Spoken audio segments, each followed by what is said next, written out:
शुरू करता हूं। May I? Sure. Fine. Very warm good afternoon to all of you, my fellow students of Indrashil University and all the panelists, Dr. Namrata, Dr. Bharti, Abhinand Bhai, and our dear Dr. Ankit sir. हमारे speaker doctor अंकित sir के बारे में मैं क्या बताऊं? I got a phone call from Dr. Namrata and our corporate communication team कि चिराग भाई, हमको 10 सितंबर जो वर्ल्ड सुसाइड प्रिवेंशन डे है और हमारी जो इंद्रशील यूनिवर्सिटी के लिए हमको एक ऐसा स्पीकर चाहिए, हमारे स्टूडेंट्स के लिए एक ऐसा स्पीकर चाहिए जो स्टूडेंट्स की, जो यूथ की बीट्स को समझ पाए और सुसाइड प्रिवेंशन के बारे में हमारे इंद्रशील यूनिवर्सिटी के स्टूडेंट्स को इंपॉर्टेंट इंफॉर्मेशन बता पाए. And after receiving this phone call from Dr. Namrata and our corporate communication team, I took half an hour to think. The first name which came to my mind was Dr. Ankit Panchmatia, a very young, youthful, practicing psychiatrist in our city of Ahmedabad, जो students को और youth की problem को समझ पाए और उनको ये विषय में इंपॉर्टेंट जानकारी दे पाए. Thank you so much doctor Ankit, हमारा इनविटेशन को एक्सेप्ट करने के लिए. डॉक्टर अंकित करीबन 5 साल से एज अ साइकियाट्रिस्ट अहमदाबाद में प्रैक्टिस करते हैं. डॉक्टर अंकित समर्पण न्यूरोसाइकेट्रिक क्लिनिक जो वस्त्राल एरिया में है and Saksham deaddiction centre and neuropsychiatric clinic जो एलिस ब्रिज एरिया में है, वहां पर प्रैक्टिस करते हैं. And as I already said, he is very young and he understands the problem of today's youth. And that's it, sir. Over to Dr. Namrata to take the session forward. Thank you, Chirag Bhai, for giving wonderful introduction of Dr. Ankit and his expertise. So before we begin and invite Dr. Ankit, there are a couple of questions which students have raised. And if you permit, sir, I will start the questions. Dr. Ankit. Yes. Yeah. You may start. Yes. Sir, the rate of suicide among youth vis-a-vis adults is more in worldwide. This is a worldwide trend, not only in India, but okay. I see the suicide rate is very prominent among youth. And yeah, exactly. Less in adults. So could you please throw light on this? Yeah, definitely. See, as such, in our books, there is mention that suicide are more common in the age group of 35 years to 64 years. That is written in books. But now, currently, since last few years, the trend is changing. The trend is that the suicide rates are more common in the youth. For an example, the age group is 18 years to 30 years. So age group 18 to 30, there are increased chances of the suicide, and we see in last few years that there are more rise of the cases of the suicide in this particular age rather than old age. So yeah, the trend is changing definitely. There are various reasons behind that.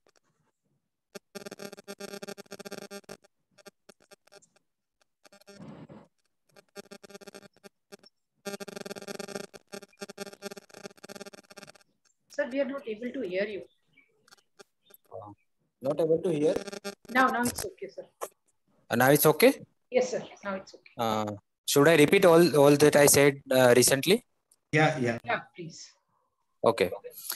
So I said that in our books, there is written that suicide rates are more common in the age group of 35 years to 64 years. That is written in books. But now currently, since if I talk about last 5 years, the trend is changing. And the trend is like the suicide rates are more common in the youth age group of 18 years to 25 years particularly. So in last 5 to 7 years, if I am talking, the rate of the suicide are more increasing, are rapidly increasing. And there are various multiple reasons behind that I will talk later on. Right, sir. Sir, but if it has any hereditary connection or it is actually individual tendency that they take up this extreme step? both reasons are there. See, there are many reasons for the suicide, many risk factors for the suicide. So you mentioned that hereditary factor. Hereditary factor is also there. Genetic factors, we can say.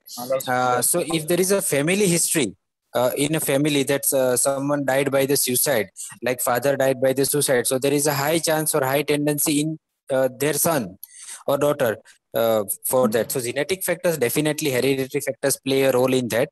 But apart from that, there is a multiple other individual factors which can lead to the suicide. And sir, if this tendency of suicide has a pre-preparation in the mind, or it comes all of a sudden and person takes the extreme step. I mean, if what is the mental state of a person when this stage comes? Okay. See, there is a data that 95% of the all persons who committed suicide had some mental disorder. The persons who commit the suicide, out of which 95% had some mental illness. And most common mental illness are depression, which can lead to suicide. The 80% chances are there that depressive patient may commit the suicide. Apart from depression, there is schizophrenia, bipolar mood disorder, alcohol and other various substances. If the person is taking in excess amount and if the person is addicted, so there are chances that they may end up in the suicide. So 95% of the all person who committed the suicide had some mental illness at the time of committing suicide. So it is there. And apart from, you mentioned that impulse, yeah. So there are some persons who under the impulsivity, under the anger, under the impulsivity tried to commit the suicide. So yeah, there are numbers of persons in that group also. So you, sir, mentioned some technical terms, bipolar, and prior to that, so and depression. All. So could you, sir, elaborate on this? That what are the symptoms where we can identify that the person is having these kind of traits, and so that we can have preventive measures taken. Okay, so there are various psychiatric illness which predisposes, which are the predisposing factors to the suicide. Which can lead to the suicide. So in that, first is depression, right? As I said, that 80% depression contains the 80% amount in the contributing to suicide, right? So what is depression? First I elaborate. Depression is you remain sad most of the time of the day. Your mood is not happy. You doesn't like anything to talk with anybody, to share anything with anybody, to do any pleasurable activities like playing games or reading books or watching TVs or like that. You don't like anything out of this. Apart from that, your sleep is irregular. You can't able to sleep. Your appetite is very decreased. You have suicidal thoughts sometimes. The person who is depressed having suicidal thoughts many times, that it is better to die rather than living such a cruel life or such a bad life. So apart from this, fatigue, lethargy, weakness in the body, and negative thoughts, restlessness. So these are the symptoms of the depression. Any person who had such kind of symptoms, we are telling that they are suffering from depression. Right. So depression can lead to suicide. So it is very common, most common cause of the suicide among the mental illnesses. So that is depression. Second thing I mentioned is schizophrenia. So what is schizophrenia? Schizophrenia contains the delusion, hallucinations, and abnormal behavior. Now, what is delusion? Delusion means fixed, firm, and false belief. In a common term, we can say suspiciousness. The person is suspicious about something, like someone is following me, someone is conspiring,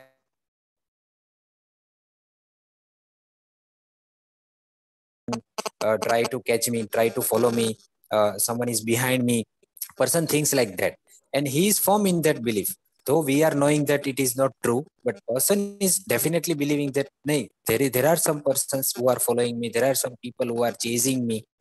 So it is called delusion. This is, I gave one example, but apart from, there are multiple types of the delusion, like being suspicious or your spouse, being suspicious over everything. Like you are talking about me, you are talking about me every time like this. Apart from this, there is hallucination. So what is hallucination? Hallucination means a person can see something, but actually it is not there. Matlab visual hallucinations. Person can see that there is animal, but there is not there. So it is not reality.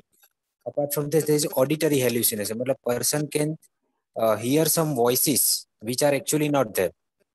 Person can hear some unknown voices that go and die, commit suicide, go and hit that person. Like this kind of voice person are going to hear, but actually there is no voice. So it is abhas, what we can say in Gujarati, abhas, one type of. So it is hallucination. Then abnormal behavior. Person can laugh without any reason. Person can smile without any reason. Then person is going to cry without any reason. Sometimes you are seeing that person are just murmuring like this, speaking something without any intention or without any cause. So it is called abnormal behavior. Sometimes person can remove their clothes and disrobe himself or herself.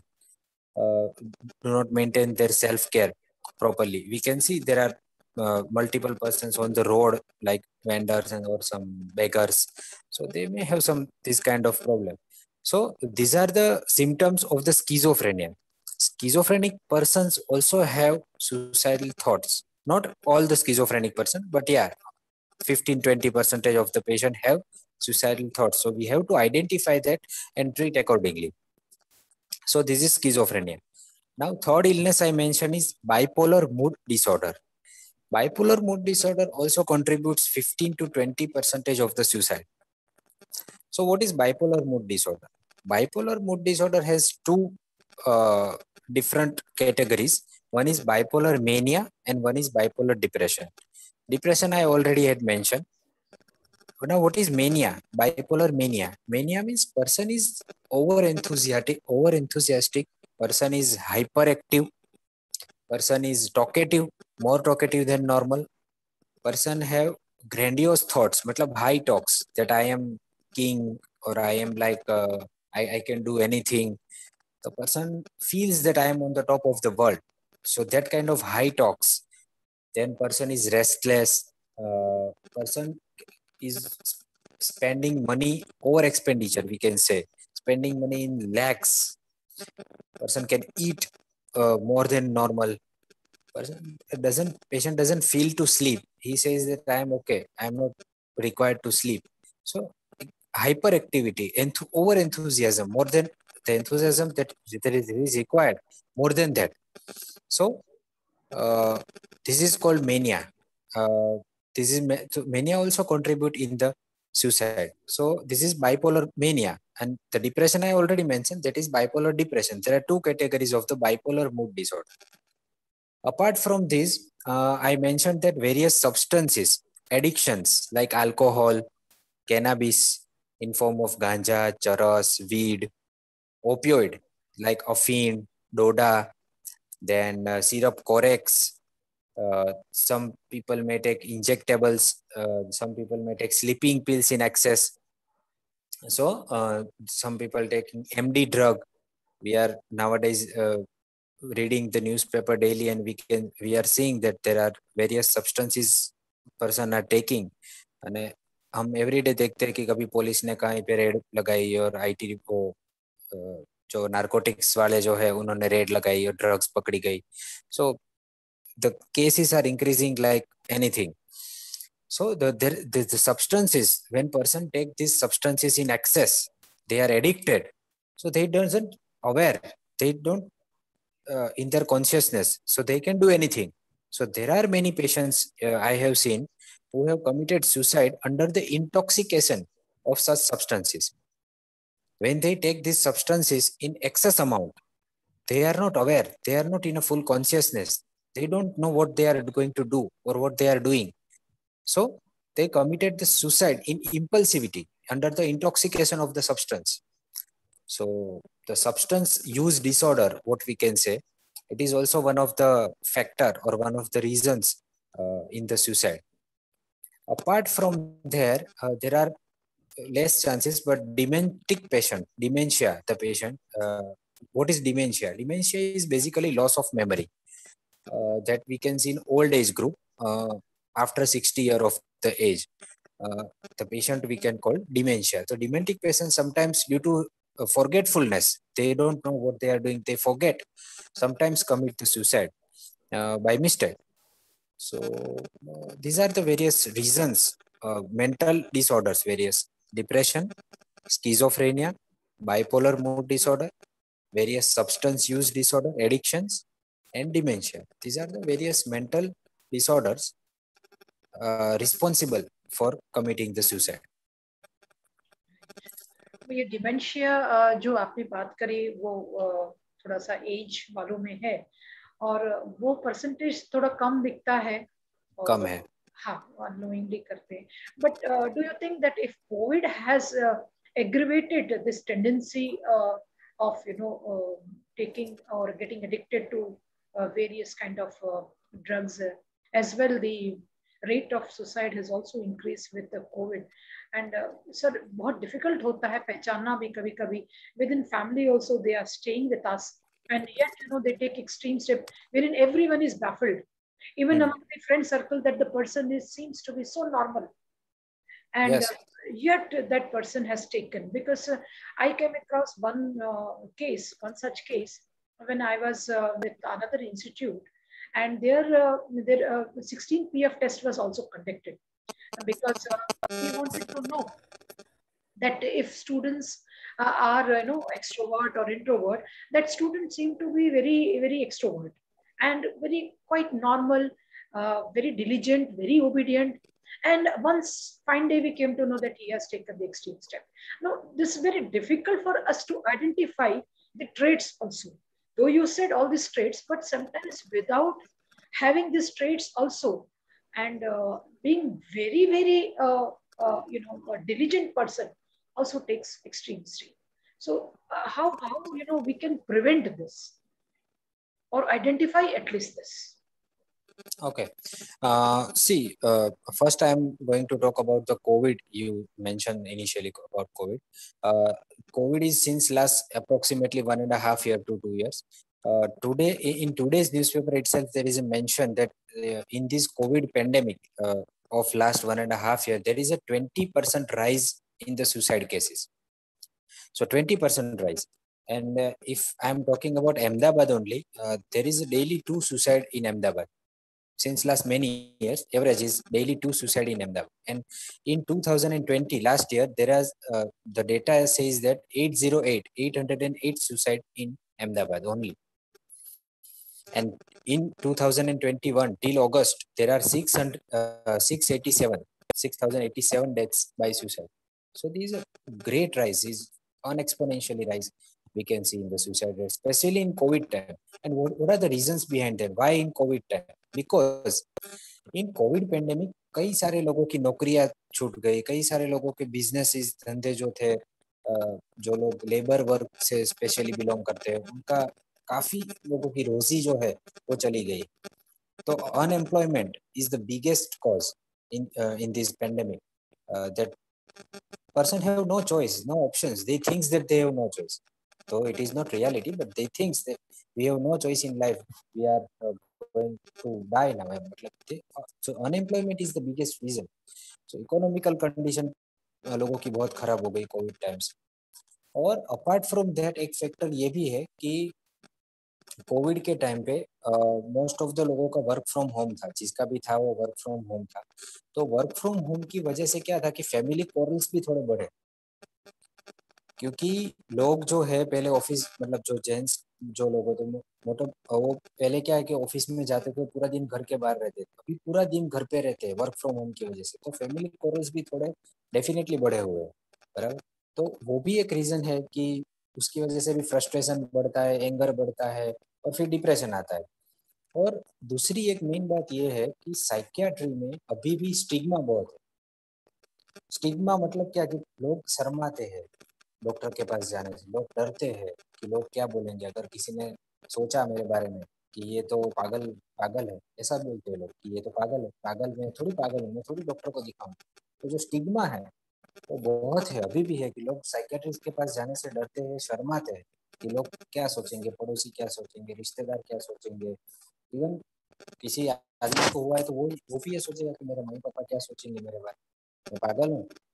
ऐसा नहीं होता है। आपको बुखार आता है तो आप फिजिशियन के पास जाते हो, आपको मलेरिया हुआ, डेंगू हुआ या कॉन्स्टिपेशन हुआ, पेट में दर्द हुआ तो जैसे आप डॉक्टर के पास जाते हो, तो यहाँ पे दर्द है, मेंटल प्रॉब्लम है, नहीं अच्छा लग रहा है मेरे को, मेरा मूड ठीक नहीं है, नींद नहीं आ रही है मेरे को रात को, तो you don't hesitate, you shouldn't hesitate to go to a psychiatrist if you feel this kind of symptoms. तो अभी भी लोग, हाँ, थोड़ा बहुत अवेयरनेस की वजह से बढ़ा है। अभी पिछले कुछ साल की बात करें, 2-3 साल की, तो अवेयरनेस बहुत बढ़ी है, तो थोड़ा थोड़ा सब लोग अब ओपन अप हुए हैं, लेकिन फिर भी स्टिग्मा तो है डेफिनेटली। तो उसकी वजह से लोग जो है वो साइकियाट्रिस्ट के पास जाते नहीं है और अंदर ही अंदर सफर करते हैं। किसी पेशेंट को अगर डिप्रेशन है, there are lots of patient who are suffering from depression and came to me after long years, मतलब after 5 years, after 7 years, that doctor, I am suffering from this symptom since last 7 years. तो where were you since last 7 years, आप कहाँ थे, अभी तक क्यों नहीं आए? और वो लोग वो स्टेज पे आते हैं जब वो सुसाइड की नौबत आ जाए, उस स्टेज पे जाके फिर डॉक्टर को दिखा। तो ऐसा क्यों? आप पहले ही दिन क्यों नहीं जाते कि सर आज मुझे ठीक नहीं लग रहा है, आज मैं बेचैनी हो रही है, मुझे सुसाइडल थॉट आ रहे हैं, नेगेटिव थॉट आ रहे हैं, कहीं पे अच्छा नहीं लग रहा है, उसी दिन आप जाओ डॉक्टर के पास। क्यों डिले क्यों करते हो? आपको बुखार आता है तो आप डिले करते हो? नहीं करते हो ना, तो इसमें क्यों करते हो? तो वो स्टिग्मा की वजह, वो अभी भी है, लेकिन वो अवेयरनेस की थोड़ी कमी है, तो होगा धीरे धीरे सब कुछ ठीक। तो हाँ, ये बात। और आप दूसरा आपने पूछा कि हाँ आइडेंटिफाई कैसे करें कि ये पर्सन में सुसाइडल टेंडेंसी है कि नहीं। थोड़ा डिफिकल्ट हो सकता है, जो लोग खुल के बताते नहीं। काफी लोग ऐसे होते हैं जो इंट्रोवर्ट पर्सनालिटी होते हैं, वो क्या है कि उनको शेयर करना पसंद नहीं है। वो अगर सैडनेस फील करते हैं या डिप्रेस फील करते हैं तो वो किसी को बताते नहीं है, बस अपने अंदर अंदर अंदर अंदर वो लोग अपने आप सहन करते जा रहे हैं, किसी को बताते नहीं। तो वो लोगों को आइडेंटिफाई करना थोड़ा डिफिकल्ट है, लेकिन हो सकता है। जैसे मैंने आपको बताया कि कोई पर्सन डिप्रेसिव है तो कैसे आइडेंटिफाई किया जाता है कि वो पूरे दिन उदास बैठा रहता है, उसका इंटरेस्ट जो है सब चीज़ों में से चला जाता है। हालांकि जैसे मैं बात करूँ कि पहले वो उसको टीवी देखना पसंद था, मोबाइल यूज़ करना पसंद था, मूवीज़ देखता था, अच्छे गाने सुनता था, बुक्स पढ़ता था, बाहर घूमने जाता था, नए नए कपड़े पहनता था, वो कुछ पसंद नहीं, कुछ भी नहीं, बिल्कुल बस उदास ऐसे ही बैठा रहता है, जैसे कोई इंटरेस्ट नहीं है, कोई चीज़ों में कोई इंटरेस्ट नहीं है। और नेगेटिव थॉट्स उनको आते हैं, हम देख सकते हैं कि एकदम उदास सा। उसका वेट लॉस भी होता है, डिप्रेसिव पेशेंट का वेट लॉस भी होता है, तो वेट लॉस देख सकते हैं। खाना नहीं खाता है अच्छे से, रात को सोता नहीं है, आईज के नीचे डार्क सर्कल हो जाते हैं, फिर रोता है, कभी कभी रोने लगता है, छोटी छोटी बातों पे रोना आ जाता है, चिड़चिड़ाहट, एक गुस्सा सा आ जाता है उसका। और उसका जो एकेडमिक परफॉर्मेंस है वो डाउन हो जाता है। कोई भी पर्सन का अगर आप देखो कि एकेडमिक परफॉर्मेंस सडनली क्यों डाउन हुआ, पहले तो ये बहुत ब्रिलियंट था, अभी क्यों नहीं, definitely there is some problem. So ये सब फैक्टर्स है कि जिससे हम आइडेंटिफाई कर सकते हैं पर्सन को। और दूसरा, काउंसलिंग। आपको जिस पे भी डाउट लगता है वो उसको आप बुलाओ, अपने पास बुलाओ, बिठाओ और बात करो कि क्या है, खुल के बताओ, थोड़ा रेपो क्रिएट करो। जी, पर्सन को रेपो क्रिएट करना बहुत जरूरी है। आप पे वो क्यों ट्रस्ट करेगा, आपको क्यों बताएगा? पहले आपको रेपो क्रिएट करना पड़ेगा, विश्वास दिलाना पड़ेगा कि I can help you, I can help you. ऐसा विश्वास अगर उसको बैठेगा तो वो आपको सब बताएगा। तो वो एक रेपो क्रिएट करो, एक थोड़ी सिंपैथी रखो, एम्पैथेटिक अप्रोच रखो, तो ऐसे करके वो आपको सब बताता है, तो आप आइडेंटिफाई कर सकते हो। तो एक ये चीज़ है। दूसरी चीज़ है कि ये तो हो गई डिप्रेशन की बात।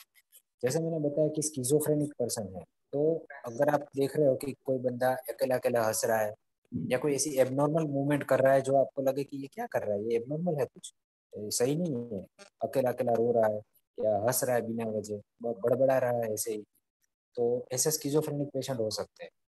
फिर बात करूँ अगर मेनिया की, तो कोई बंदा बहुत शरारत करता है, चीजें तोड़ता है, फोड़ता है, डिस्ट्रक्टिव माइंड होता है जिसका, बराबर सब बच्चों को परेशान करता है, मोबाइल का यूज ज्यादा करता है, एक्सेसिव मोबाइल यूज, पैसे ज्यादा खर्च करता है। तो ऐसे सब कुछ भी आपको अगर एबनॉर्मल लगता है कि ये बंदे में कुछ सही नहीं लग रहा है मुझे, उसको आप तुरंत आइडेंटिफाई करो और एक्सपर्ट की एडवाइस लो कि इसको एनालिसिस करो, इसको एनालाइज करो और उसको डायग्नोस करो। कि कुछ है या नहीं प्रॉब्लम। सो ऐसे जो कुछ रिस्क फैक्टर्स है वो अगर हम आइडेंटिफाई करें तो हम जो है ये सुसाइड का जो स्टेप है उसको प्रिवेंट कर सकते हैं definitely. Thank you so much. We are joined by Rajiv Saxena sir also. Good afternoon, sir, and welcome. Hello, Dr. Namita. Very good afternoon. Good afternoon, sir. Very good afternoon, Dr. Ankit as well. Good afternoon. Good afternoon. Sincere apologies, getting in too little late was issue.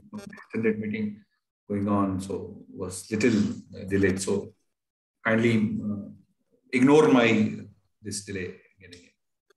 No issue. I've been already told Dr. Ankit is there. I'm sure he is much more capable doctor. So definitely the audiences would definitely like to listen to him on this very important topic of suicide preventions. And the university, the way you are dealing with the all students, I'm sure they're going good. Please continue. Thank you, sir. अभी भी थोड़ा सा दिखता है, कभी-कभी social stigma दिखता है कि why to attend this kind of session also. That also is a challenge we are facing. Of course, मैं वो देख रही हूँ attendance में भी गणेश का भी कुछ इफेक्ट है कि आज गणपति में सब बिजी हैं. वे भी बाहर खुशियाँ ढूंढ रहे हैं और अंदर कुछ बैलेंस नहीं है, हार्मनी नहीं है. ये भी एक सिम्टम है इसका. एक Shashikant Chaurasia, I can see is raising hand. Sir, if you have any question, you can raise, please, or you can drop the query in the chat box or question answer box. Okay, seems it's not there. Sir, ये जो है, what do you think? What is the role of teacher? Because we belong to Indushian University, we are in the academic institute. So we, as an institute, what preventive methods? Because ये तो पूरे symptoms और causes जो हैं हम लोगों ने reasons थोड़े से जाने, लेकिन prevention is better than cure कहते हैं. Cure तो है ही, हमारे पास pharma industry है, हमारी कैडला जो हमारी parent industry है, और उन्होंने definitely इस field में research करके medicines भी लेके आए होंगे. I'm sure Chirag sir and Rajiv Saxena sir will throw light on this. But apart from therapeutic कोई measures या preventive measures हम लोग ले सकते हैं as a university, because we are connected with our dean also, Bharti madam, and she is actually handling so many students under School of Science, and अभिनंदन sir भी हमारे को रिफ्लेक्ट करेंगे, because we हमारी क्या रिस्पॉन्सिबिलिटी है और हमें क्या प्रिवेंटिव मेजर्स लेना चाहिए. सर, कुछ हमारे लिए भी आप थोड़ा सा गाइडेंस करें. जी, ठीक है. जैसे मैंने अभी बताया कि जो लोग की सुसाइडल टेंडेंसी होती है उनको हम थोड़ा आइडेंटिफाई तो पहले से ही कर सकते हैं. जैसे मैंने बोला कि कुछ जब आप क्लास लेते हो तो क्लास में कोई बच्चा आपको ऐसा दिखे, कोई स्टूडेंट ऐसा दिखे कि जिसका बिहेवियर कुछ एबनॉर्मल है ना, तो जैसे कि कोई ऑड बिहेवियर है, कुछ हरकतें ऐसी कर रहा है कि जो नॉर्मल इंसान की तरह नहीं है, कोई एबनॉर्मल बिहेवियर है. या sorry to disturb you Ankit sir, थोड़ा सा आपका, हाँ बस अब ठीक है, थोड़ा ओके. हाँ, ओके. हाँ, तो जैसे मैंने पहले बताया कि जब आप क्लास लेते हो, टीचर्स जब क्लास लेते हैं तो टीचर्स का ये रोल होता है कि हर एक स्टूडेंट्स पे नजर रखना, हर एक स्टूडेंट को पर्सनली पहचानना और जानना. तो जैसे कि आप जानते हो स्टूडेंट्स को, तो आपको उसका रूटीन कुछ डिस्टर्ब होता है तो पता चल जाता है कि ये स्टूडेंट तो वैसा था, अब ऐसा क्यों हो गया.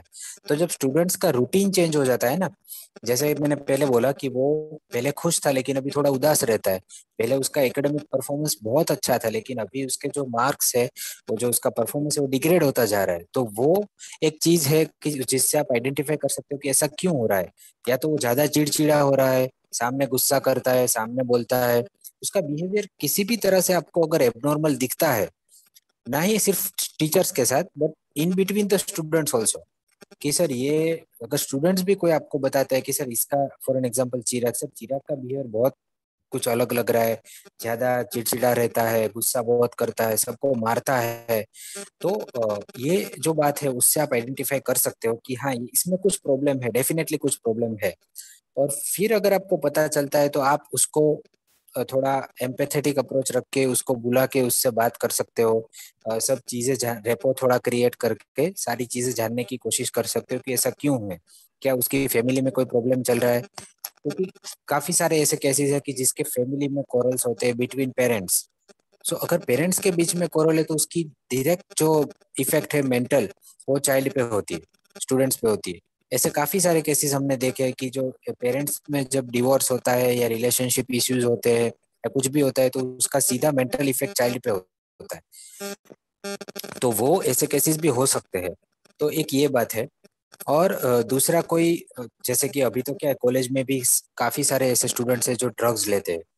देयर आर मेनी केसेस हमने देखे हुए हैं। तो आप वो भी आइडेंटिफाई कर सकते हो कि ऐसा कोई कोई बंदा है जो ड्रग्स ले रहा है, एमडी ड्रग्स है, cannabis, opioid, many cases there are.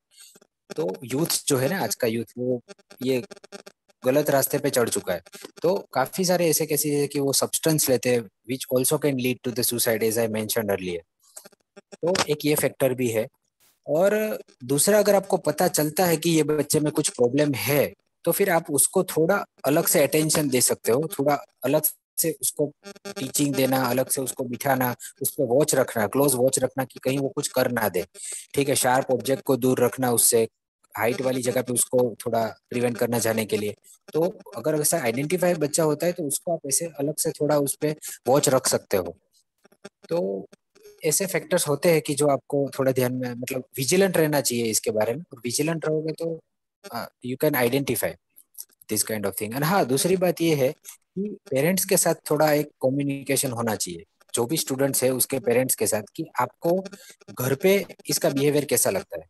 घर पे ये कुछ एबनॉर्मल कर रहा है, कुछ कोई आपकी बात नहीं मान रहा है, सामने बोलता है या कुछ भी आपको लगे, तो पेरेंट्स से भी एक ओपिनियन लेना चाहिए कि आपका जो बच्चा है वो, उसका कुछ बिहेवियर चेंज हुआ है या उसमें आपको कुछ प्रॉब्लम लग रही है। तो एक कम्युनिकेशन पेरेंट्स के साथ भी होना चाहिए to easily identify such kind of patients. Thank you so much. ये आपने जो बहुत अच्छी रिस्पांसिबिलिटी की बात बताई। Can I ask one question? Yes, sure. Doctor Ankit, एक बार यूथ, आप कई बार न्यूज़पेपर में भी पढ़ते हैं कि भाई यंग डॉक्टर्स भी जो होते हैं, they know everything about the brain physiology and everything about depression. And then I mean we read in the newspaper कि सुबह उन लोगों ने मतलब ऑपरेशन किया और शाम को इतना डिप्रेशन था कि I mean the person did a suicide. So once, because they know everything, so cannot they revert back by taking antidepressant? मतलब क्या डिप्रेशन की क्या स्टेज होती है कि where they cannot revert back? देखो, they are all educated and they know everything about the physiology. Are you talking about doctors? That doctors commit the suicide? Yeah. Okay, yes. See, the suicide is very common in doctors as well, because they know, definitely you said right, they know the brain physiology, they know what is the depression and each and everything. But still there is a stigma in doctors as well. Apart from psychiatrists, I am seeing in my practice that there are many physicians or gynecologists or orthopedicians who said that બધું tension नहीं लेने का, कुछ सब ठीक हो जाएगा। Negative क्यों सोचता है, टेंशन क्यों लेता है? अरे भाई, ऐसा नहीं होता है। अगर नेगेटिव थॉट्स आते हैं तो क्या करें, कैसे भगाए उसको? टेंशन नहीं लेने का मतलब, टेंशन लेना कौन चाहता है? सामने से कोई टेंशन लेना नहीं चाहता, सामने से कोई नेगेटिव थॉट्स लेना नहीं चाहता। कोई बंदा ऐसा नहीं होता कि जो नेगेटिव सोचना चाहता हो। उसको आते हैं विचार, वो प्रिवेंटेबल नहीं है। जो नेगेटिव थॉट्स है, जो आपकी सैडनेस है, जो आपका ये जो थॉट्स है, वो प्रिवेंटेबल नहीं है। उसके लिए आपको प्रोफेशनल हेल्प लेनी पड़ती है। तो और भी ऐसी फैकल्टीज है जिसमें वो लोग हिचकिचाते हैं कि नहीं, वो तो ठीक हो जाएगा, जाने दो, लेट गो करते। साइकियाट्री ही एक ऐसा प्रोफेशन है कि जिसमें लास्ट में जाते हैं सब लोग, जब कंडीशन एकदम पानी बोलते हैं ना कि एकदम लास्ट कंडीशन में वो लोग जाते हैं। तो अगर अर्ली स्टेज में वो आते हैं ना, तो it is definitely preventable. See, depression के भी स्टेज होते हैं 1, 2, 3, 4। जो इनिशियल स्टेज होता है उसमें क्या होता है कि आपकी सिर्फ वर्क एफिशिएंसी जो है वो डिस्टर्ब होती है, कि जो काम आप पहले करते थे वो नहीं कर पा रहे हो। सेकंड स्टेज में आपको थोड़ा बैड फील होना स्टार्ट होता है, कुछ अच्छा नहीं लगता, नेगेटिव थॉट्स आने लगते हैं। थर्ड स्टेज में आप रोना शुरू कर देते हो, आप गुस्सा करना शुरू कर देते हो। और फोर्थ स्टेज जो होता है उसमें आपको सुसाइडल थॉट्स आते हैं कि इससे अच्छा तो मैं मर जाऊं। तो पेशेंट हमारे पास काफी सारे तब आते हैं कि जब वो फोर्थ स्टेज में हो। और फिर उस स्टेज में तो ट्रीटमेंट करना भी मुश्किल है ना, क्योंकि psychiatric medicine are very slow working. मतलब वो आज दिया और कल ठीक हो गया, ऐसा नहीं होता। जैसे बुखार की गोली आपने आज ली, कल आपका बुखार ठीक हो जाएगा। डिप्रेशन ठीक होते होते 2-3 महीने लगते हैं। सो अगर आप फोर्थ स्टेज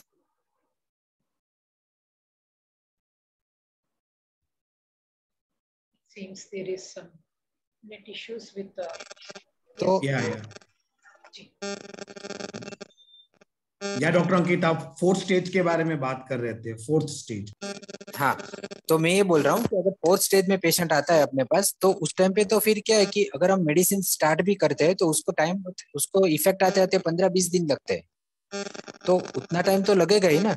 तो मैं एक ही एडवाइस देना चाहता हूँ कि जब भी आपको कुछ भी आपके बिहेवियर में एबनॉर्मल लगे, आपके थॉट्स में, आपके परसेप्शन में, तो आप जल्दी एक्सपर्ट का कांटेक्ट करें, साइकियाट्रिस्ट का, काउंसलर का, ताकि आपको जल्दी से ट्रीटमेंट मिल जाए। अर्ली स्टेज में अगर ट्रीटमेंट होगी तो सुसाइड की नौबत नहीं आएगी। ओके,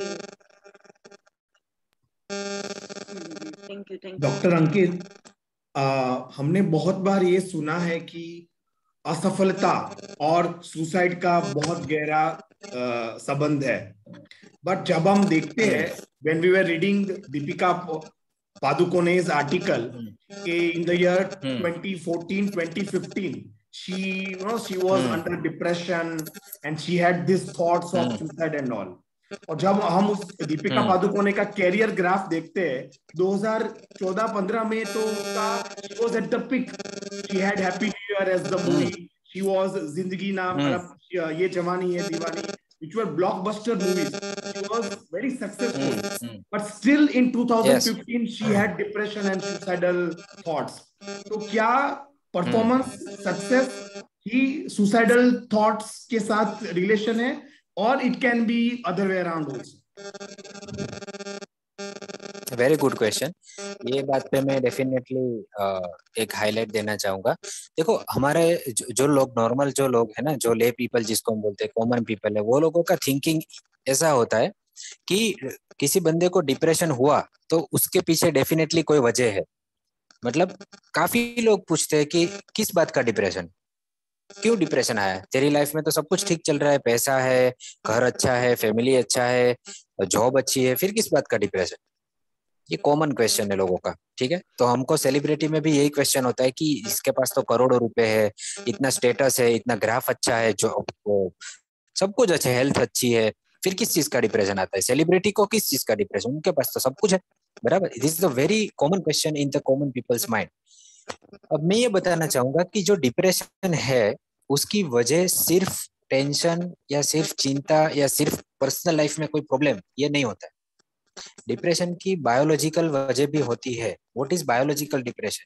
कि ब्रेन, अपना जो ब्रेन है उसके अंदर काफी सारे न्यूरोट्रांसमीटर्स है, namely serotonin, norepinephrine, dopamine, gabapentin, like that.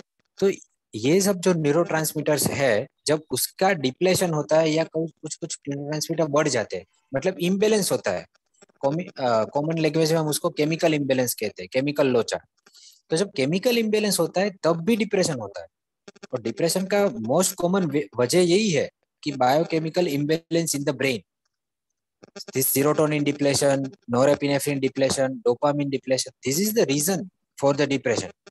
So Deepika Padukone के ब्रेन में भी केमिकल डिप्लेशन तो हो ही सकता है, दो उनका कैरियर ग्राफ नॉर्मल है और उनका पर्सनल लाइफ नॉर्मल है, उनका सब कुछ नॉर्मल, लेकिन ब्रेन का क्या? ब्रेन के अंदर जो केमिकल चेंजेस है वो तो किसी को भी हो सकता है, कल जाके मेरे को भी हो सकता है, without any reason, without any risk factor, without any predisposing factor. So ऐसा जरूरी नहीं है कि जो बंदा खुश है उसको डिप्रेशन नहीं हो सकता, ऐसा बिल्कुल नहीं है, बराबर। मुकेश अंबानी को भी हो सकता है, वो भले वर्ल्ड के टॉप नंबर पे है, उसको भी हो सकता है। तो ऐसा कुछ नहीं है। डिप्रेशन की बायोलॉजिकल, यहाँ पे जो ब्रेन में जो इम्बेलेंस होता है केमिकल का, न्यूरोट्रांसमीटर, तो these are the factors which can lead to the depression. एक ये बात है। और दूसरी बात मैं ये भी बताना चाहूंगा कि शायद ऐसा भी हो सकता है कि जब आदमी ज्यादा सक्सेसफुल होता है तो उसकी एक्सपेक्टेशन बढ़ जाती है, लाइक उसका एक बार क्रिएट हो जाता है कि ये मेरा लेवल हो गया, ये मेरा बार हो गया, बराबर। अब जब उससे नीचे जाते हैं लोग तो उसको डिप्रेशन आती है कि मैं तो इसके काबिल, मैं तो इससे बहुत ज्यादा काबिल हूँ और मेरे को यही मिला। तो मतलब जब आपकी एक्सपेक्टेशंस मीट नहीं होती है, जब आपके लेवल का परफॉर्म नहीं कर पाते हो, तब भी आपको डिप्रेशन आता है। हालांकि नहीं आना चाहिए, क्योंकि लाइफ में अच्छा वक्त और बुरा वक्त तो सबका आता है। तो जब आप बैड फेज से पास हो रहे होते हो, बुरे वक्त से, तो वो उसमें होता है, लेकिन उस टाइम पे भी डिप्रेशन आ सकता है।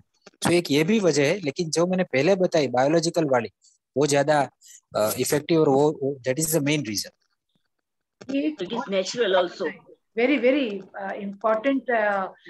This message which has come out from this is कि biochemical imbalance और biological reasons, जो कि जैसे multivitamin मतलब विटामिन की डेफिशिएंसी हो जाती है, इसी प्रकार से हमारे कुछ ऐसे डेफिशिएंट हो जाते हैं जिसके कारण भी नेगेटिव थॉट्स होते हैं. तो क्या हम ऐसे विटामिन ऐसे जैसे उसी प्रकार से ऐसी मेडिसिन ले सकते हैं जिससे हम हमेशा फ्रेश रहें और उसका कोई साइड इफेक्ट भी ना हो? ऐसा हो सकता है क्या सर?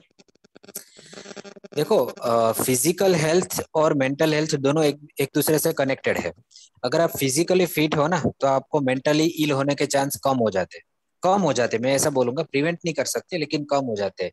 अगर आदमी को डायबिटीज नहीं है, बीपी नहीं है और वो फिजिकली फिट एंड फाइन है, रेगुलर एक्सरसाइज करता है, डाइट उनका जो है वो एकदम परफेक्ट डाइट है, बॉडी वेट हाइट सब कुछ नॉर्मल है, तो उसको मेंटली इलनेस होने के चांसेस भी कम हो जाते हैं, क्योंकि वो दोनों का रिलेशन एक दूसरे के साथ है. क्योंकि मेंटल इलनेस जो है उसका भी बायोलॉजिकल रीजन है, और फिजिकल में जो अपने अंदर हॉर्मोन्स होते हैं, मिनरल्स होते हैं, उसका भी डायरेक्ट कनेक्शन है. सो वो डायरेक्टली कनेक्टेड है. सो आप फिजिकली अगर फिट एंड फाइन रहते हो, उसके लिए आप ले सकते हो, मल्टीविटामिन ले सकते हो, या आप रूटीन बॉडी चेकअप करवाओ. मैं ऐसे भी एडवाइस दूंगा कि साल में एक बार कम से कम हर एक आदमी को रूटीन बॉडी चेकअप करवाना चाहिए, बराबर ना. तो क्या है कि उसमें भी अगर कुछ भी डेफिशिएंसी होती है, कुछ विटामिन कम हुए, कुछ कैल्शियम कम हुआ, कुछ हीमोग्लोबिन कम हो गए, तो उसकी दवाई आप लो, उसको नॉर्मल करो, न्यूट्रलाइज करो, तो you can stay fit and fine. So mental illness के चांसेस भी थोड़े बहुत तो कम हो ही जाते हैं. हम 100% मेंटल इलनेस को प्रिवेंट नहीं कर सकते, 100% नहीं कर सकते, लेकिन हाँ, more than 50% we can prevent.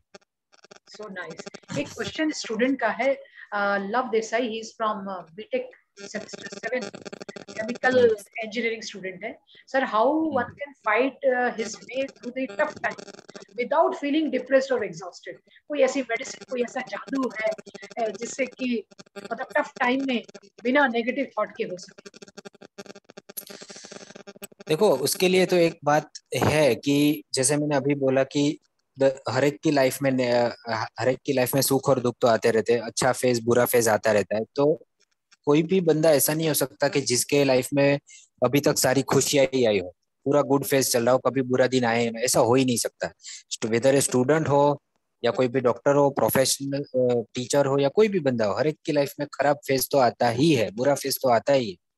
तो वो एक एक्सेप्टेंस जो है ना, वो आना चाहिए. Acceptance is the most important thing. देखो, आपका जो बुरा फेज चल रहा है ना, उसमें आपको एक्सेप्ट तो करना ही पड़ेगा कि ये मेरा बुरा फेज चल रहा है, अभी मेरा टाइम सही नहीं चल रहा है. उसको आप जितना जल्दी एक्सेप्ट करोगे उतना आप खुश रह पाओगे. लोगों में क्या होता है कि एक्सेप्टेंस नहीं आता. क्यों ऐसा हुआ, मेरे साथ ही ऐसा क्यों हुआ, वो दूसरों के साथ तो ऐसा नहीं होता है. हर बार मेरे साथ ही क्यों ऐसा होता है, क्यों मेरा टाइम खराब चल रहा है, बाकी सबका तो अच्छा चल रहा है. तो वो जो कंपेरिजन आती है ना, वहां पे दुख होता है. एक्सेप्टेंस नहीं आता, नहीं मेरे साथ ऐसा होना ही नहीं चाहिए, भगवान ने मेरे साथ पूरा किया, ऐसा नहीं होना चाहिए. एक्सेप्टेंस नहीं है ना, वो उसकी वजह से आप दुखी होते हो, उसकी वजह से नेगेटिव थॉट्स आते हैं. जो है उसको एक्सेप्ट करो. देखो, वो आपके हाथ में नहीं है, नसीब है, भगवान है, वो अपने हाथ में नहीं है, वो सब भगवान के हाथ में. भरोसा रखो, हैव फेथ इन गॉड. जो होता है अच्छे के लिए होता है. तो जब आपका जो अच्छा टाइम चल रहा है उसमें आप एंजॉय करते हो, तो बुरा टाइम को भी एक्सेप्ट करो, वो भी चला जाएगा, वो भी कोई परमानेंट रहने वाला है नहीं, है ना. तो एक्सेप्टेंस अगर आएगा कि जो है उसको एक्सेप्ट करो, तब जाके आपको कोई दुख नहीं होगा. लेकिन अगर आपकी एक्सपेक्टेशंस हाई रहेगी, आप ऑलवेज ऐसा चाहोगे कि नहीं मैं तो खुश रहना चाहिए, मुझे कुछ नहीं होना चाहिए, मेरी लाइफ एकदम परफेक्ट होनी चाहिए, ये पॉसिबल नहीं है, ये किसी के साथ पॉसिबल नहीं. थैंक यू सो मच, आपने बहुत अच्छा बताया एक्सेप्ट की बात, और थॉट को थॉट से मैनेज करें. क्विकली अभिनंदन सर को मैं चाहूंगी, लव देसाई ने थैंक यू भी बोला है पूरा एक्सप्लेन करने के लिए. अभिनंदन सर के व्यूज हम जानने चाहेंगे. No, thank you. In fact, Dr. Ankit has given apt view on thought process. Specifically, he has taken my important subject in neuroscience, which I have studied. That is about, oxytocin, your adrenaline, your dopamines, how they are reacting in your body, and they are able to drive it. In our study during MIT, my teacher, Dr. Tara, has explained about a lot of scientific studies, how dopamine and oxytocin helps you as a neuroscience leadership, and how it is able to drive the lower thing.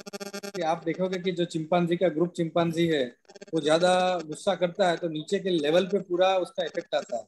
So the term which has been coined by her was the dopamine and adrenaline level of the leader passes down the track, and it is hampering the how your organization is being delivering the task. The same thing happens with the family thing. अगर आप family में देखोगे कि बहुत मार पड़ रही है तो वो आगे जाके उसकी इनोवेटिव थिंग्स क्रिएटिविटी मर जाती है, वो आगे बढ़ नहीं पाते. So these are the things which is quite important, being a creative leadership thing, how you are able to motivate, how you are able to rejuvenate their inside spirit and take them to the next level. The second part is, at any point of time, आपकी जितनी failures है उसको आप learning समझ के आगे जाएंगे तो it will help you out. Taking the case of Sanders, who is the owner of KFC, उसने 62 years पे business start किया था. 60 वो salesman था, insurance था, करता रहता था. So he learned a lot of things. He never thought कि I should give it up. So all those things were his part of learning phase. और ये learning phase में उसने ये नहीं बोला कि ये मेरा जो है जिसका lacuna है, तो उसने हर एक चीज पे thought process पे learning phase रखा है. And then he moved up to the next level, and then he became a successful person. So you have to think from that part कि what is your expectation. आज के बच्चों का क्या expectation ज़्यादा है, तो उसके सामने they are not able to get the demand. So वहाँ पे फर्क पड़ता है. I am giving you one very good example of a leader who has given it to me.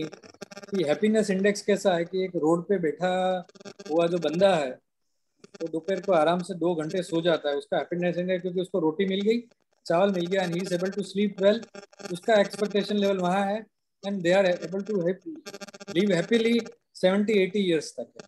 उसके बावजूद एक बंदा जो ऊपर साथ में रोल्स रॉयस में जाता है उसका एक्सपेक्टेशन इतना ज्यादा है कि 5% का एबिटा डिफरेंशिएशन आता है कि सब कुछ हिल जाता है, and then he is not able to live up to that expectation, he gives up.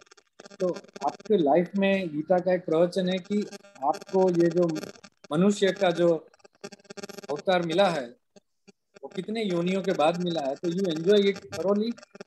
And specifically to the young kids I will suggest that you enjoy thoroughly. Your expectation is your mindset. You have to change your mindset. Get into a group, enjoy the life, don't hurt somebody, and take care that whatever it is your learning phase, and you move up to the next ladder. That's more important. How you are able to match up with your expectation is going to deliver. मैं अपनी expectation में नहीं, मुझे तो आज जट में ही घूमना है, and I am presently cycle है, तो मुझे उतना वर्क करना पड़ेगा to move up to that level. Without that, the dreams will not be. So slowly I have to move up to it. And then if that expectation not, if I give it up, then I'll succumb to that pressure. It is not right. Live happily and then go to the next level. Keep learning. Thank you. Thank you sir. बिल्कुल बहुत अच्छा बोला आपने sir. Expectation के साथ ही अपने आप को फिट करना है. अभी टाइम हुआ है कि हम राजीव सर का, सक्सेना सर का भी कुछ व्यू ले लें, because we are reaching towards the culmination of this webinar. Yeah. So thank you Dr. Namrata. मेरे ख्याल से on medical science and expression and depression के ऊपर doctor Ankit Pachmatia is the best faculty available, and उन्होंने जिस तरह से बताया, समझाया, साधारण भाषा में भी हर चीज को बता के बहुत बहुत अच्छा लगा. मैंने सुना जितना भी, लेकिन बहुत अच्छी तरह समझा दिया, और वो सक्षम भी हैं इस सब्जेक्ट को डिस्कस करने के लिए. मेरे अपने कुछ अनुभव हैं, मेरे अपने कुछ विचार हैं इस बारे में. When actually we are talking about kids here, बच्चों की बात कर रहे हैं, स्टूडेंट्स की बात कर रहे हैं, पढ़े लिखे, तो क्वेश्चन भी वैसे ही हैं. 2-3 चीजें हैं जो बाकी डॉक्टर साहब ने सब बता दिया कि there is a receptor for everything in the brain, and the aggression or depression depends upon the chemical changes. Doctor साहब ने बड़ी आसान भाषा में केमिकल लोचा भी बोला. चेंजेस होते हैं, उसकी वजह से ये सब कुछ हो रहा है. और जरूरी नहीं है कि जो आदमी नाकाम है या कामयाब है, दोनों के अंदर परिवर्तन दोनों में ही हो सकते हैं, संभव है. एक सवाल का जवाब देते हुए आपने बताया भी, और ये मैंने एक्सपीरियंस किया है सर, ये ऐसा वाकई सब जगह देखने में मिलता है. 2-3 चीजें इन सब चीजों को देखते हुए मुझे समझ में आती है. एक तो हमारी सोसाइटी अपने आप में ये सब हमारे बच्चों पे, लोगों पे इम्पोज करती है. हमारा जो कल्चर है वो इम्पोज करता है लोगों के अंदर डिप्रेशन और सप्रेशन. हम लोग बच्चों को शुरू से पढ़ाते हैं कि उसको 99.9%, 90%, 80%. हमारा डिस्कशन उस लेवल से ही शुरू होता है, और जब बच्चे उसको पढ़ के डिस्कशन कर रहे होते हैं, वो करते करते करते बढ़ते चले जाते हैं, और पता नहीं कहाँ उनके दिमाग के अंदर ये हार्डवायर हो चुका होता है The success is the percentage we gather. The success is something which we really succeed in. No doubt about it that you do good, you excel in your academics, and you reach out to the best of the universities. You do the best of the possible. If you are preparing for IIT, you get the IIT Roorkee or IIT BITS Pilani or Mumbai. You are something which you achieve for, and then likewise in every specialty, whether it's medical, engineering, or other or any discipline. But at the same time, let's understand कि how many students reach out to them. Medical college के अंदर सारे ही doctor एक साथ एक ही परीक्षा पढ़ते हैं. डॉक्टर साहब अंकित साहब ने भी पढ़ी है, लेकिन क्या सभी उसी लेवल तक जाके उसका किसी का कहीं और निकल आता है काम करने का नजरिया, किसी का कहीं और निकल आता है. मेरे ऐसे बहुत सारे पर्सनल मित्र हैं डॉक्टर्स जिन्होंने MBBS किया, BDS किया, और कुछ साल प्रैक्टिस करने के बाद some of them are becoming builders. उन्होंने अपना कुछ और बिजनेस खोल लिया, which is absolutely away from what core studies they have done, what core they have done. Engineering students, Shankar Mahadevan, one of the best singer we have in the industry, is an IIT graduate. I mean, suddenly he identifies himself, no, this is something not I want to do something else. So he pursued that.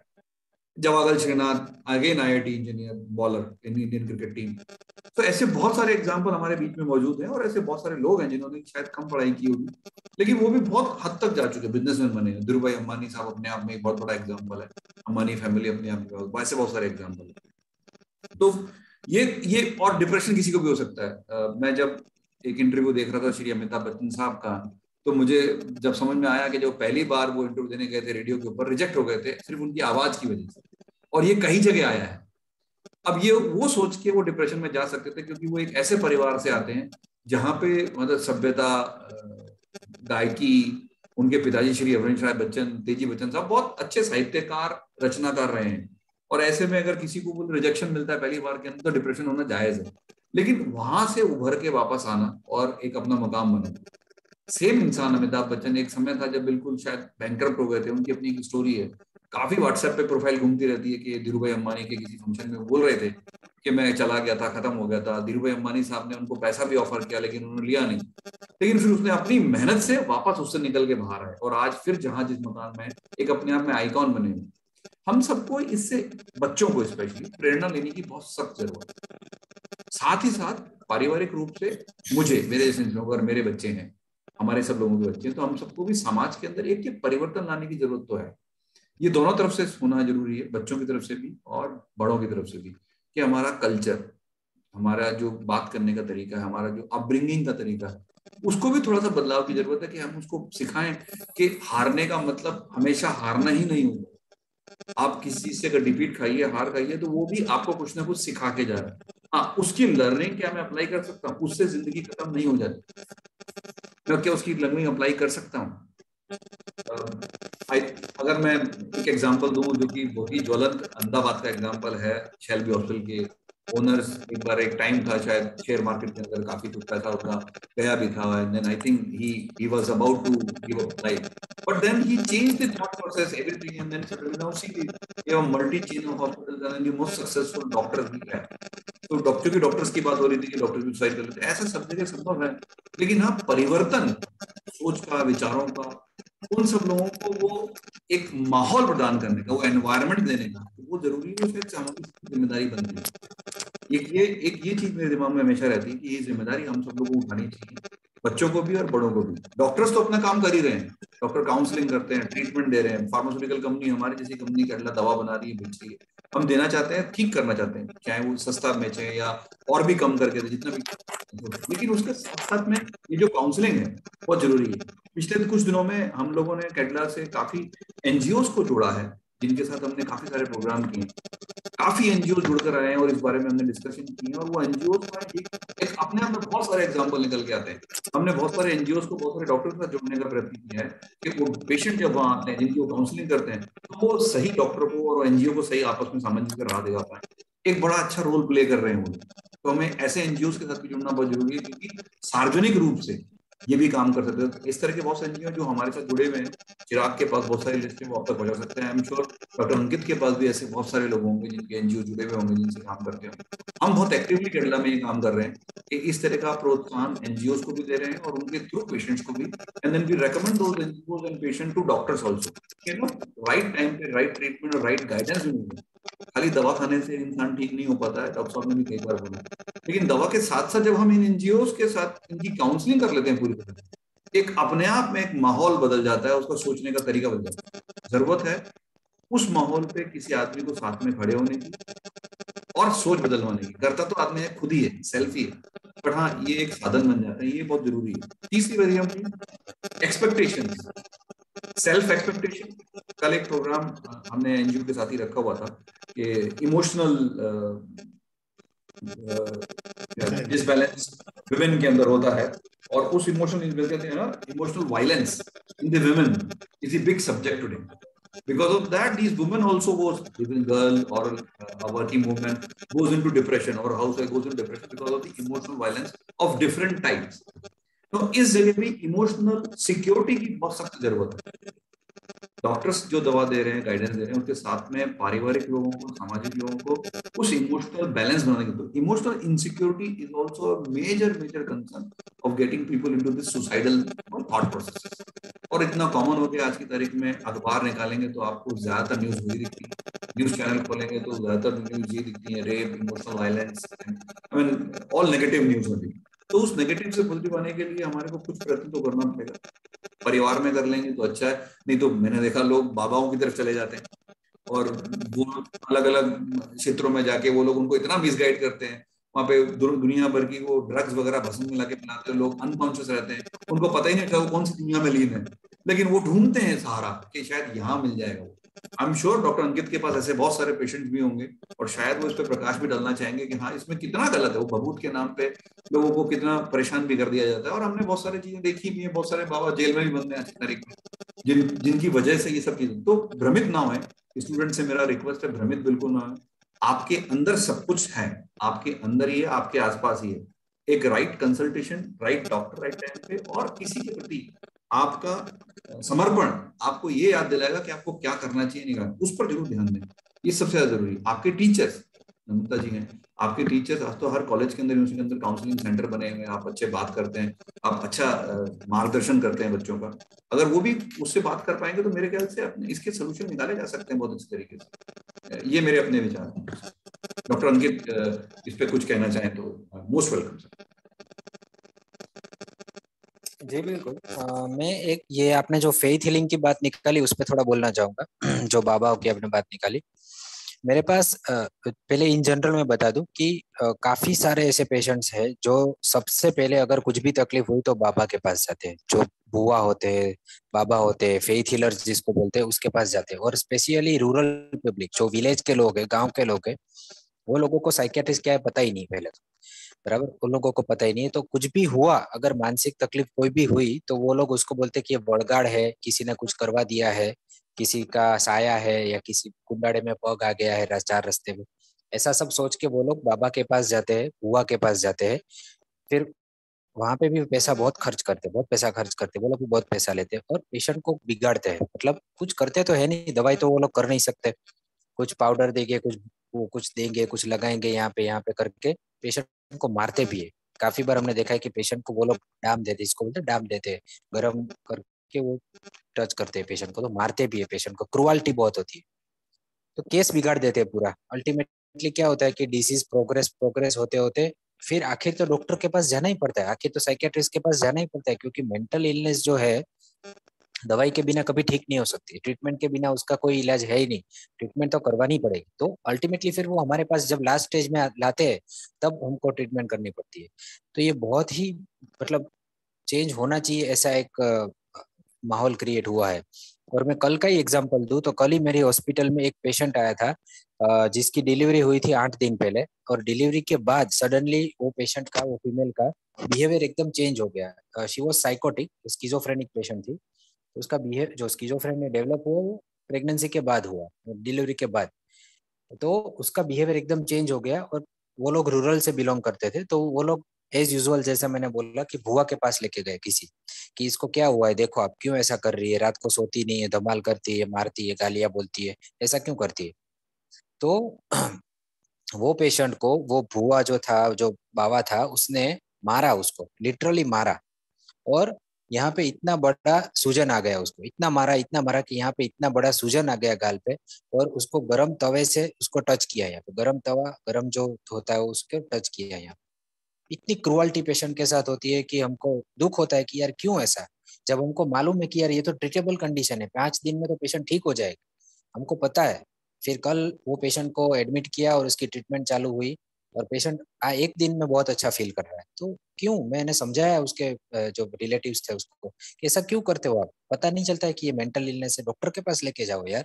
और मारते क्यों है लोग, मारते इतना patient के, cruelty patient पे, torture करते हैं पेशेंट को। सो ये सिनारियो है, और ये बहुत कॉमन है रूरल विलेज में, तो ये बहुत कॉमन है। सिटी में लोग आते हैं डॉक्टर के पास, लेकिन विलेज में नहीं। तो ये एक चीज है जो बदलने की बहुत जरूरत है। मतलब सर आप अनम्यूट हो गए। सर आप म्यूट हो गए। जी, this was very eye opener. This was very eye opener sir, जो आपने अपना रियल केस बताया, और राजीव सर ने इमोशनल वैल्यूज की बात करी। एक्चुअली ये एक सेशन में कंप्लीट होने वाला ऐसा डिस्कशन नहीं है। Awareness has to be expanded and reach out to not only the young youth, who are the future of our country, but beyond that also, so that we can have a very better living habitat in India especially, and in every place, because this is very very important. और जो आप लोगों ने ये किया, तो I should thank Chirag sir and Rajiv sir for hosting this wonderful webinar. And I also want to thank my management, Abhilan sir, our provost Yadav sir, Bharti madam, and technical support शाश्वत sir. उनको इतना interesting लगा कि वो हमेशा hide करके रखते हैं अपने आप को, और उन्होंने 1-2 बार मुस्कुराते हुए अनहाइड करके कुछ कहना भी चाहा। Shashwat sir, would you like to ask something, बहुत, क्योंकि मुझे आपके चेहरे पे मुस्कुराहट दिखाई। यस मैम, एक सर से सजेशन ये लेना था कि अगर सर ये योगा और वो साइड अगर जाए, भगवान में जो भी फेथ है अपनी, उस साइड थोड़ा ज्यादा जाए तो दैट वुड बी बेनिफिशियरी। या definitely beneficial.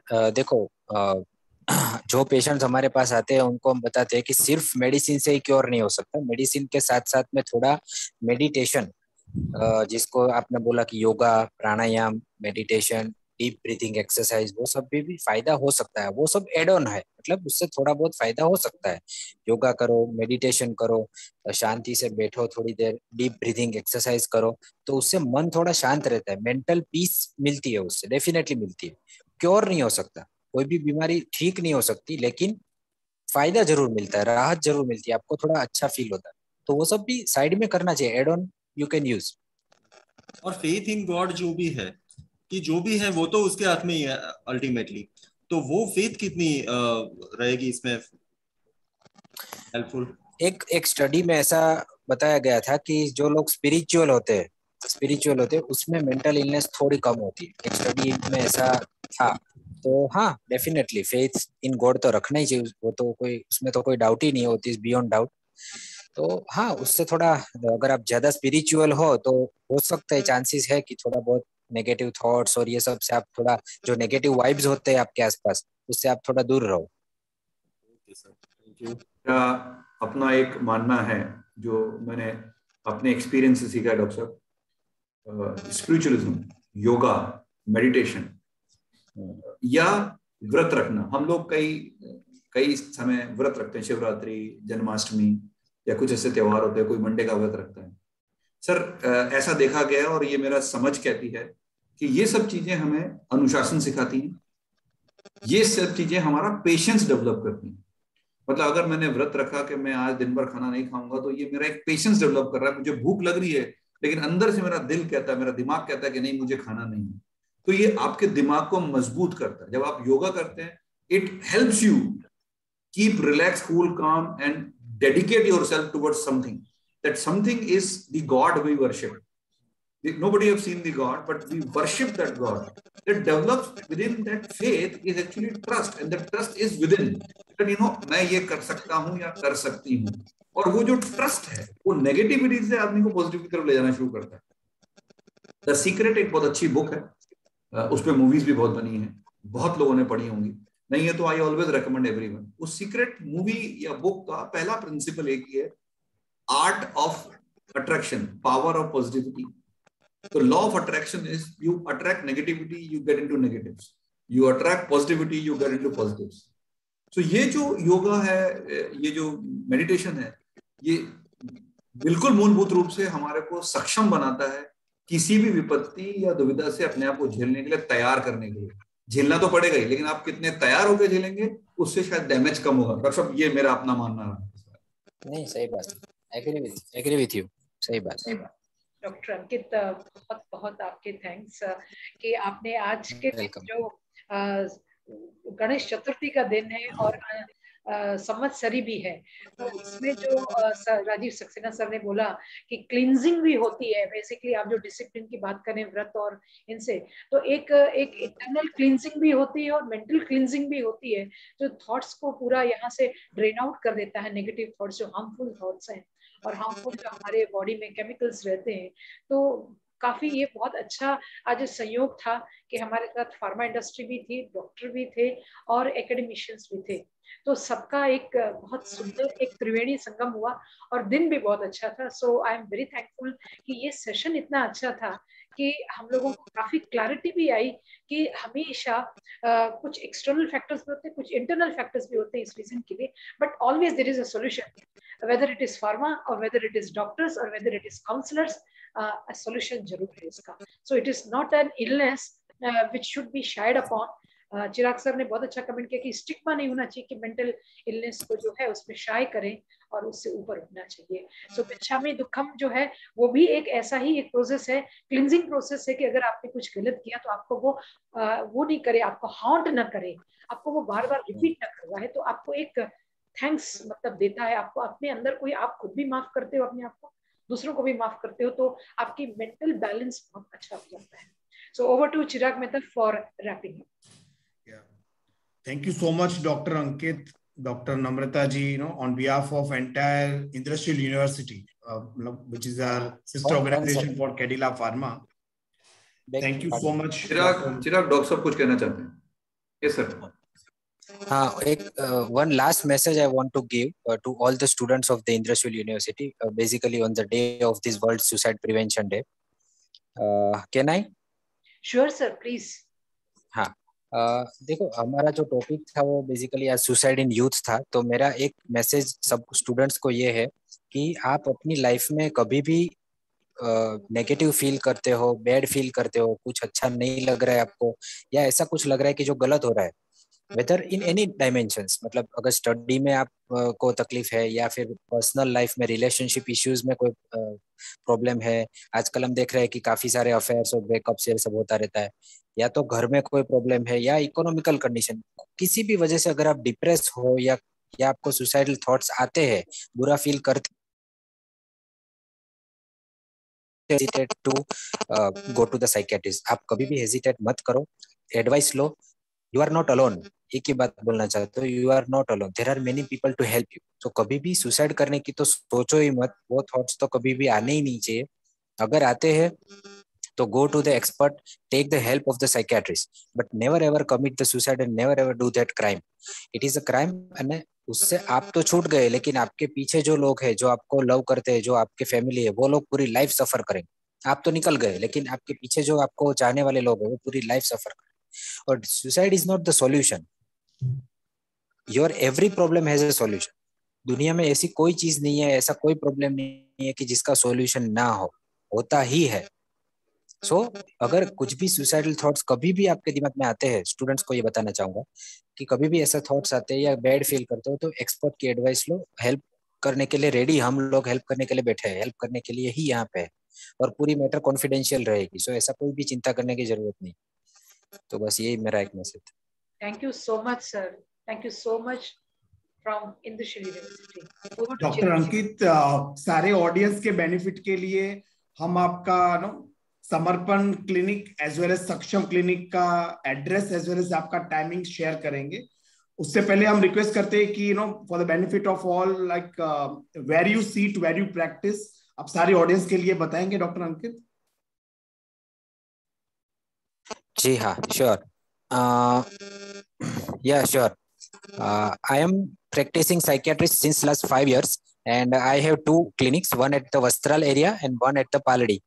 Paladi, in the my Paladi, I have a hospital and indoor unit as well. I have 16 bedded indoor hospital. So we admitted their patient also.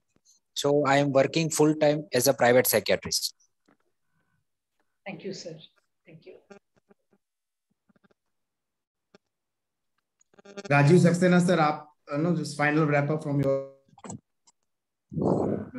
मेरे ख्याल से doctor साहब ने सब कुछ कह दिया, और जो लास्ट मैसेज था sir, thank you very much for your that key message and offering yourself as the key mentor, guide, doctor, help. That's something really great what you have said to all the students is very important. I could see even the response coming to the students. Yes, sir, thank you very much for such kind words. We'll keep in our mind. That itself speaks about, we are listening you. Thank you very much, sir, for that. Very, very, very important. And I hope this is a small beginning with the Indrashil University. I'm sure many more such program we would initiate and understand that, we help children for their mental health, which is very important. The suicide prevention may be a small topic, but mental health is a topic which I would like to take it further, and would request Dr. Ankit and other doctors, fellow doctors, if they come over and then discuss about the mental health and how to nurture mental health for the progression of their life and their journey in life, whatever they do. So that's something which is very, very important for, I think, all of us. So with this, thank you very much, and really happy to be associated with this program. Thank you, everyone. In fact, as and when we get the opportunity, we'll invite you on the campus also, Dr. Ankit, and we can have one-on-one interaction, physical interaction with the students, which will, I believe, will be more effective also. I'm sure. I will glad. Yes. Thank you so much, sir. Thank you very much. Have a nice time. Jai Hind. Stay safe. Thank you. Jai Hind.